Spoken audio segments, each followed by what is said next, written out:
If you haven't noticed, Cedar Fair has been removing a lot of roller coasters lately. The most recent one to bite the bullet is Vortex at Kings Island. This is a massive aero looping coaster, and it was just announced to close at the end of October in the 2019 season. And it seemed to really come out of the blue. There wasn't any teasing that the park was going to be removing a ride. There wasn't really any indication that it was on the chopping block. And because the park removed a coaster last year, it just seems a little unusual that Vortex is going to be departing this year. So what I want to do in this video is get into why this is happening, and I'm going to get technical for some parts because the park claims that service life is the reason why this coaster is leaving. So I want to talk about what specifically could be causing this coaster to be leaving. I'm also going to discuss the business aspect, why it is better for Cedar Fair to remove it. So the first thing I want to discuss is a while back you probably heard about how Cedar Fair is going to be examining all of the different rides at their parks and looking at the ones that either have low ridership numbers or are proving to be fairly expensive for them to run, and they'll be removing some of those attractions. This is because Cedar Fair was not completely satisfied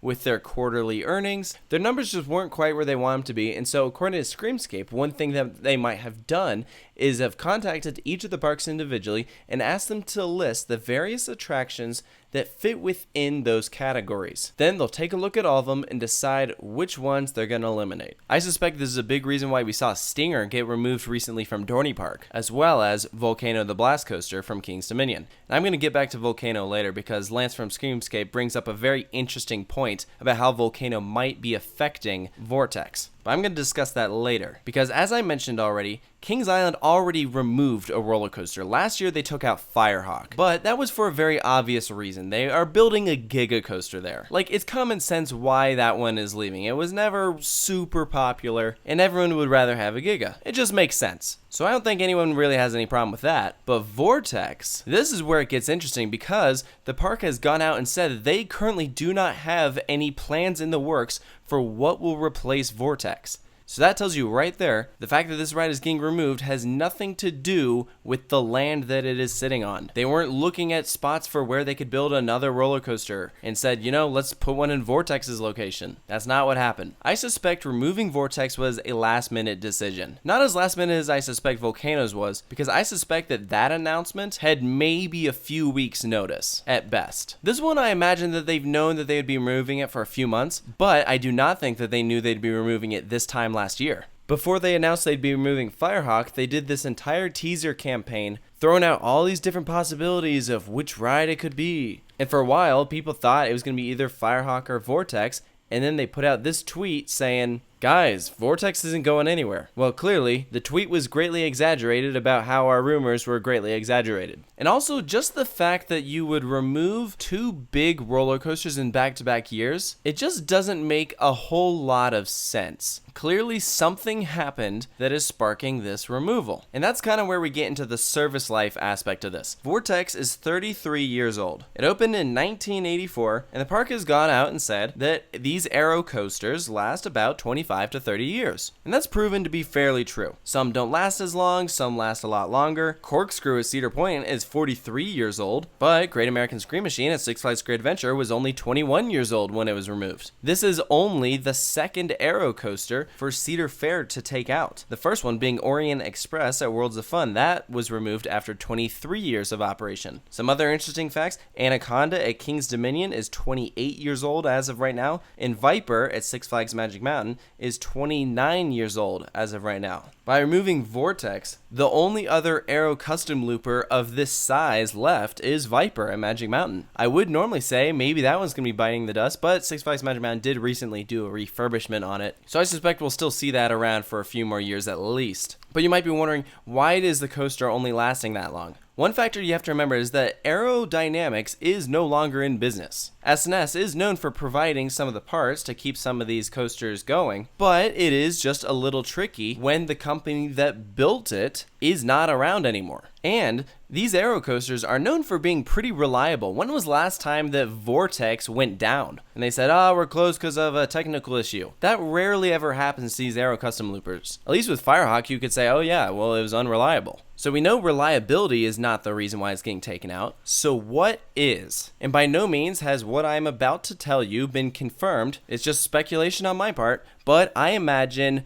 the brakes have something to do with it. Think about it this way. Vortex is always running 3 trains. What happens when you stack Vortex? It means that you have 1 train in the station, 1 train on the first brake run, and then as the last train is completing the course, it hits the initial brakes and has to slam to a stop.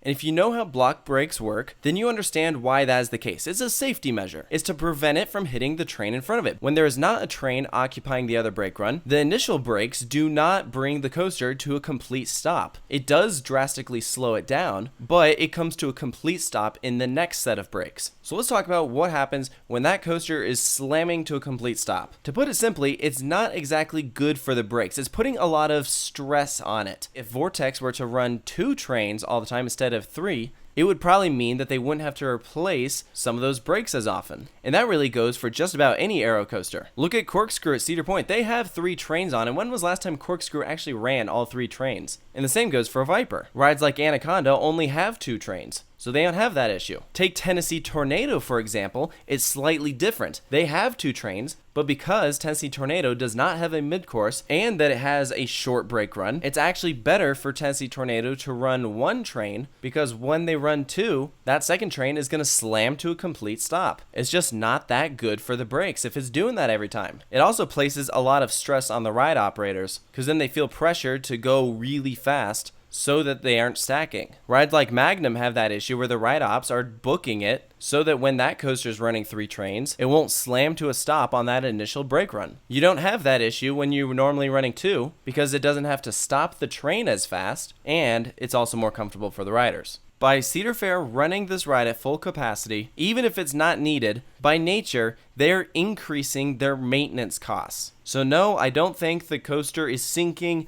or has structural issues or any other rumor going around of why this coaster could be leaving. I bet that service life is absolutely the reason why this coaster is being removed. They are telling the truth, but if you want to get into specifics, I imagine that the brakes play a big part of it. It might not be the only reason why this coaster is leaving, but I would be shocked if it was not somehow involved. So that at least gets into the service life aspect of it.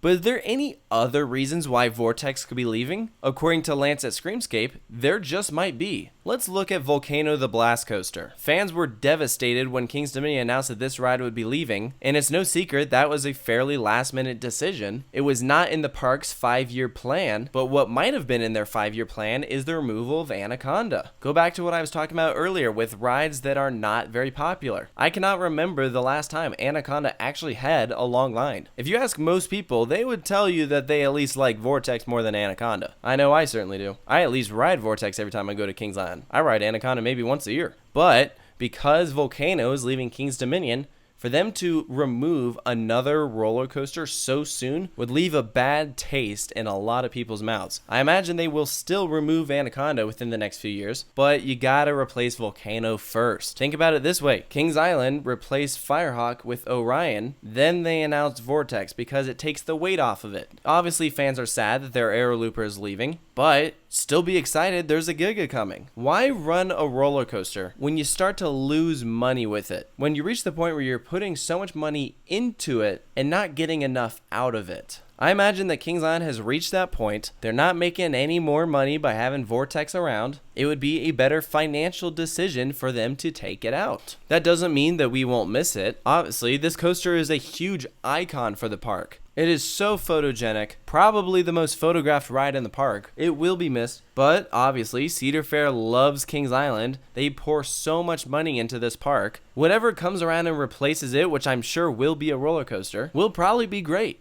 I imagine that they'll come up with a really great ride, something that'll fit in the park's lineup to go in Vortex's spot. I don't really want to get into specific speculation of what will go in its place. I especially think that's kind of pointless because the park themselves have no idea what is going to take its spot, and we're still definitely a few years away from anything going there because a new coaster is coming next year. The very earliest anything could go there is 2022, but I suspect it could even be after that. So that about does it for my thoughts on why Vortex is leaving Kings Island. Let me know down in the comments below if you agree with what I've said. If you disagree, if you think there's anything I missed, be sure to post that down below, and stay tuned for more videos here at Coaster Studios. I'll see you guys next time.